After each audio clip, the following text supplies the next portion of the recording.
रसोइया रसोई बनाता है तो वह मजदूरी करता है। दूसरा ना खाए अथवा कम खाए तो सोचता है कि रोटी थोड़ी बनानी पड़ेगी।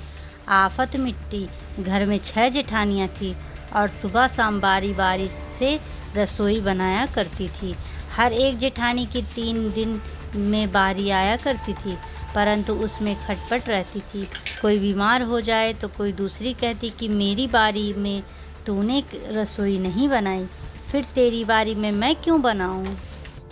छोटी बहू आई तो उसके भीतर बहुत उत्साह था। वह एक दिन स्नान करके शुद्ध वस्त्र पहनकर पहले ही रसोई में जा बैठी। जेठानी ने देखा तो कहा कि बहू, तू रसोई क्यों बनाती है? रसोई बनाने के लिए हम कम हैं क्या? फिर भी छोटी बहू ने बड़े प्रेम से रसोई बनाई और सबको भोजन कराया। सब बड़े प्रसन्न हुए कि आज छोटी बहू ने बहुत बढ़िया रसोई बनाई। सभी भाइयों के अलग अलग कमरे थे। दिन में सास छोटी बहू के कमरे में गई और उससे कहा कि बहू, तू सबसे छोटी है, इसलिए सब तेरे से लाड प्यार रखते हैं। तू रसोई क्यों बनाती है? तेरी 6 जेठानियाँ हैं। छोटी बहू बोली, माँ जी, कोई भूखा अतिथि घर आ जाए तो उसको आप अन्न क्यों नहीं देते हो? सास बोली, बहू, इससे बड़ा पुण्य होता है। घर में कोई भूखा आ जाए तो उसको भोजन कराना गृहस्थ का खास धर्म है।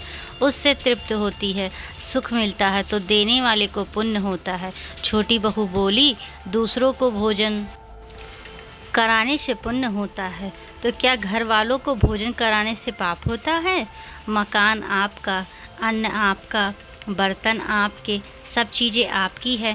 मैं थोड़ी सी मेहनत करके रसोई बनाकर खिलाऊं तो मेरा पुण्य होगा क्या कि नहीं होगा? सब भोजन करके तृप्त होंगे, प्रसन्न होंगे तो इससे कितना लाभ होगा। इसलिए माँ जी, आप रसोई मेरे को बनाने दो। मैं बैठी बैठी करूँगी भी क्या? कुछ मेहनत करूँगी तभी तो शरीर भी ठीक रहेगा, स्वास्थ्य ठीक रहेगा। सास ने ये बातें सुनी तो मन को सोचा कि बहू बात तो ठीक कहती है। हम इसको सबसे छोटी समझते हैं, पर इसकी बुद्धि तो बहुत ही अच्छी है। दूसरे दिन सुबह जल्दी ही सास रसोई बनाने में बैठ गई। बहुओं ने देखा तो बोली, माँ जी, यह आप क्या करती हो? रसोई बनाने वाली बहुत है, आप परिश्रम क्यों करो? सास बोली, तुम्हारी अवस्था छोटी है पर मेरी अवस्था बड़ी है। मेरे को जल्दी मरना है। मैं अभी पुण्य नहीं करूँगी तो फिर कब करूँगी? बहुएं बोली, इनमें पुण्य क्या है? यह तो घर का काम है। सास बोली, घर का काम करने से पाप होता है क्या? जब भूखे व्यक्तियों को, साधुओं को, ब्राह्मणों को भोजन कराने से पुण्य होता है तो क्या घर वालों को भोजन कराने से पाप होता है? उल्टे इसका तो व्यक्तिगत पुण्य होता है। घर की चीज़ सब घर वालों की होती है, इसलिए दान पुण्य करने से सबको पुण्य होता है। परंतु खुद मेहनत करके रसोई बनाई जाए तो अकेले रसोई बनाने वाले को पुण्य होता है। हम बड़े बूढ़े अभी भी पुण्य नहीं करेंगे तो फिर कब करेंगे? सास की बातें सुनकर सब बहुओं के भीतर उत्साह हुआ कि इस बात का तो हमने ख्याल भी नहीं किया था कि घर का काम करने से, भोजन बनाकर खिलाने से पुण्य होता है। यह युक्ति बहुत ही बढ़िया है। अब जो बहू पहले जग जाए वही पहले रसोई बनाने बैठ जाया करती थी। आपस में खटपट कम होने लगी। एक कहती कि रसोई मैं बनाऊंगी तो दूसरी कहती कि मैं बनाऊंगी। सेठ के पास यह बात पहुंची तो उसने कहा कि सब अपनी बारी बांध लो और अपनी अपनी बारी में रसोई बनाओ। पहले जब रसोई तू बना तो तू बना, यह भाव था। तब 6 बारी बधी थी। अब मैं बनाऊं तो मैं बनाऊं, यह भाव हुआ तो 8 बारी बाद लग गई। 2 और बढ़ गए। सास और छोटी बहू काम करने में तू कर, इससे काम बढ़ जाता है और आदमी कम हो जाते हैं। पर मैं करूं, इससे काम हल्का हो जाता है और आदमी बढ़ जाते हैं। धनी आदमी घर के काम धंधे के लिए नौकरी रखते हैं।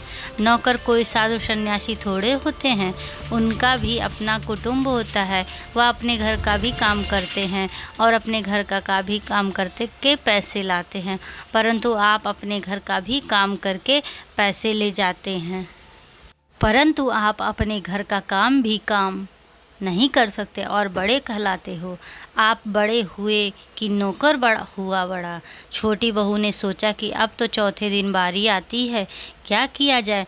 घर में आटा पीसने की पुरानी चक्की पड़ी थी, वह उसको अपने कमरे में ले आई और आटा पीसना शुरू कर दिया।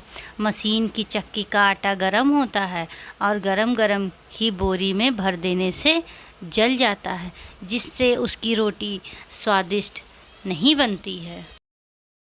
परंतु हाथ से पीसा गया आटा ठंडा होता है और उसकी रोटी स्वादिष्ट होती है। छोटी बहू ने हाथ से आटा पीसकर उसी से रोटी बनाई तो सब कहने लगे कि आज तो फुलके का जायका बहुत ही। छोटी बहू ने हाथ से आटा पीसकर उसी से रोटी बनाई तो सब कहने लगे कि आज तो फुलके में जायका बहुत विलक्षण है। सास ने कहा छोटी बहू के पास जाकर कि बहू तू आटा क्यों पीसती है, अपने पास पैसे की कमी नहीं है, भगवान ने बहुत दिया है। बहू ने कहा माँ जी भले ही पैसा बहुत है वो, पर आटा तो रोज़ाना मैं ही पीसूँगी। हाथ से आटा पीसने से शरीर ठीक रहता है, व्यायाम भी हो जाता, बीमारी भी नहीं आती, वैद्यों डॉक्टरों के चक्कर नहीं काटने पड़ते।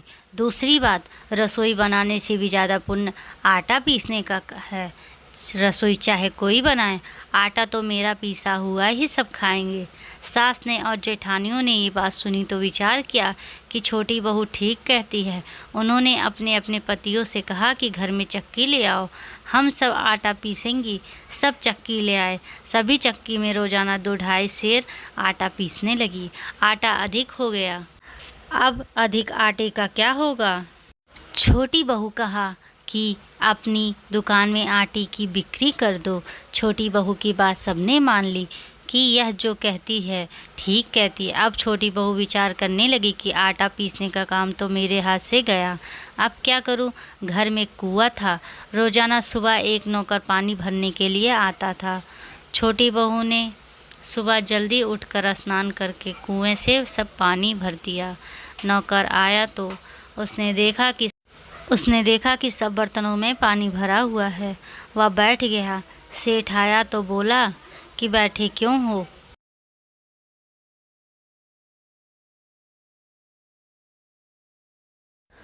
पानी पहले से ही भरा हुआ है, मैं क्या करूं। सेठ बोला कि पता लगाओ पानी किसने भरा। सास ने छोटी बहू के पास जाकर कहा बहू पानी तूने भरा है। बहू बोली हाँ माँ जी। आप चुप रहो, बोलो मत, आपके बोलने से मेरी कमाई चली जाती है। आपने वैशाख महात्मा सुना ही है कि नहीं। वैशाख के महीने में पानी पिलाने का बड़ा महत्व है। पानी पिलाने का जितना पुण्य है उतना अन्न देने का नहीं है, क्योंकि अन्न तो दिन में 1-2 बार खाते ही हैं, पर पानी दिन में कई कई बार पीते हैं। पानी से स्नान करते हैं, कुल्ला करते हैं, हाथ धुलते हैं, हम हाथ पैर धुलते हैं। पानी बहुत ही ज़्यादा काम आता है।